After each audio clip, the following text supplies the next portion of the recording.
नमस्कार। जनक पत्रिका में आप सभी का हार्दिक स्वागत है। ब्रिजमनगंज में बना हुआ जो नवनिर्मित नगर पंचायत ब्रिजमनगंज है, आज पुनः आप सभी का एक बार फिर से स्वागत करते हैं।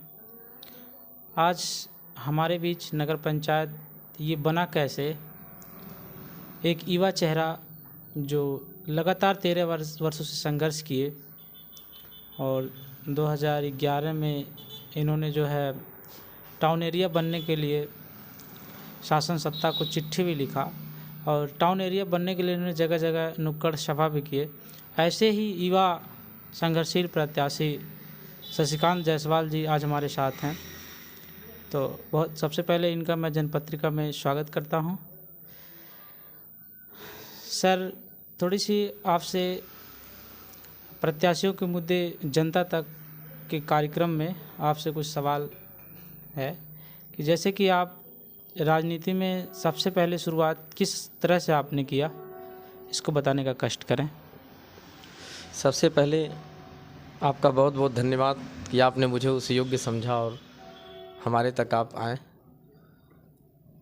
समाज की दुर्व्यवस्था को देख के, विकास की धीमी गति को देखकर, समाज के दबे कुचले लोगों को देख करके, ताकि उनकी आवाज़ कोई बुलंद नहीं कर रहा है, आज से 13 वर्ष पूर्व एक मध्यम परिवार से निकल के हमने सामाजिक सेवा का बीड़ा उठाया और बीड़ा उठाने के बाद वहीं से हमने संघर्ष के एक एक कड़ी को प्रारंभ किया। प्रारंभ करने के साथ साथ सबसे पहला आंदोलन मेरा सन 2009 में 2 सितंबर को विद्युत की बदहाल व्यवस्था को लेकर के ब्रिजमनगंज में सारी दुकानें बंद करके व्यापारी साथियों के समर्थन से वह धरना प्रदर्शन सफल हुआ। यानी आपकी शुरुआत बिजली व्यवस्था जैसी समस्या को लेकर किए। तो अब एक मुद्दा और है कि आप युवा हैं, तो क्या आपके साथ युवा का साथ रहेगा या नहीं? कैसे युवा समर्थक आपके साथ जुड़ेंगे? क्या खूबी है आपके अंदर कि युवा समर्थक आपके साथ जुड़ेंगे? ये विश्वास रखा जा रहा है कि हम एक युवा हैं, ये सही है। हमारे संघर्ष और ईमानदारी के आधार पे मुझे ये पूरा भरोसा है कि युवा हमारा साथ देंगे और साथ देते आए हैं, इसमें कोई दो राय नहीं है। हमारे आंदोलन में अधिक से अधिक युवा ही भाग लिए हैं। युवा भाग लेने के साथ साथ व्यापारी साथियों का भी समर्थन मिला है, माताओं बहनों का भी समर्थन मिला है, किसान साथियों का भी समर्थन मिला है। तो उसी आशा उम्मीद के साथ मुझे इस चुनाव में भी भरोसा है कि युवा साथियों का मुझे मजबूती से समर्थन मिलेगा, ये विश्वास है। आपको तो सबसे पहले राजनीतिक शुरुआत किस पार्टी से आपका हुआ और क्या आप इस बार जिस तरह से ये कयास लगाए जा रहे हैं कि पार्टी सिंबल देगी नगर अध्यक्ष पद के लिए, तो आपने किन किन पार्टियों के साथ रहा, इसका थोड़ा सा इतिहास बताने का कष्ट करें। देखिए, हम जब भी संघर्ष किए तो राष्ट्रीय झंडा लेकर के ही संघर्ष हमने किया है। और रह गई दल की बात, तो शुरू से मैं कांग्रेस पार्टी से बिलोंग करता था। 2017 के चुनाव में सपा कांग्रेस का गठबंधन हुआ, उसके बावजूद भी मैं कांग्रेस के साथ रहा। जब भी चुनाव आई मैं कांग्रेस के साथ ही रहा। कांग्रेस का यूथ बॉडी का ब्लॉक अध्यक्ष 2010 में रहा। उसके बाद लगातार मैं तिरंगा झंडा लेके, राष्ट्रीय झंडा लेके संघर्ष करता रहा, संघर्ष से कभी पीछे नहीं हटा। आज मैं नगर पंचायत के चुनाव की जो तैयारी कर रहा हूँ, आज मैं वह निर्दल प्रत्याशी के रूप में जनता के बल पे, युवाओं के बल पे अपनी एक अलग पहचान बनाने के लिए और अपनी एक अलग मिसाल पेश करने के लिए मैं निर्दल प्रत्याशी के रूप में तैयारी कर रहा हूँ। अभी तो सभी की निगाहें टिकी थी कि आप कांग्रेस से ही आएंगे, लेकिन निर्दल से आप कह दिए। लग रहा है कुछ पीड़ा है क्या आपको?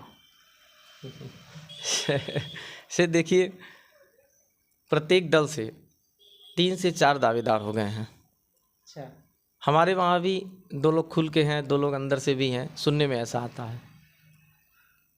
राजनीति में कुछ भी हो सकता है, इसको देखते हुए जनता के सवालों के घेरे में न आए, इसके वजह से हमने एक निर्णय लिया और 1.5 महीना 2 महीना पूर्व से मैंने निर्दल प्रत्याशी के रूप में अपने आप को जनता में पेश करते हुए जगह जगह मोहल्ला वाइज और गांव वाइज मैंने नुक्कड़ सभा शुरू करके अपने संघर्षों को बताने का प्रयास कर रहा हूं।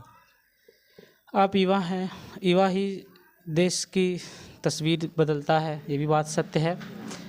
और एक बात और भी है कि सबके चुनाव में, इस चुनाव में सबके अपने अपने मुद्दे हैं, अपने अपने संघर्ष की गाथा है, लेकिन अध्यक्ष बनने के बाद आपका पहला मुद्दा क्या होगा? अध्यक्ष बनने के बाद सबसे पहला मुद्दा मेरा ये होगा कि बृजमोहनगंज को नई पहचान, जिस तरह से संघर्ष की बदौलत, जनता के सहयोग से संघर्ष जो मैंने किया उसके बदौलत जो पहचान मिली है, तो विकास की एक नई गाथा लिखी जाए। सड़क, बिजली, पानी, स्वास्थ्य के साथ साथ इस क्षेत्र में शिक्षा की व्यवस्था को सुधार किया जाए और जो गरीब निर्धन परिवार के बच्चे स्कूल आज आर्थिक व्यवस्था के कारण नहीं जा पा रहे हैं, मजबूर हैं, उनकी व्यवस्था करना मेरी जिम्मेदारी, मेरी दायित्व होगी।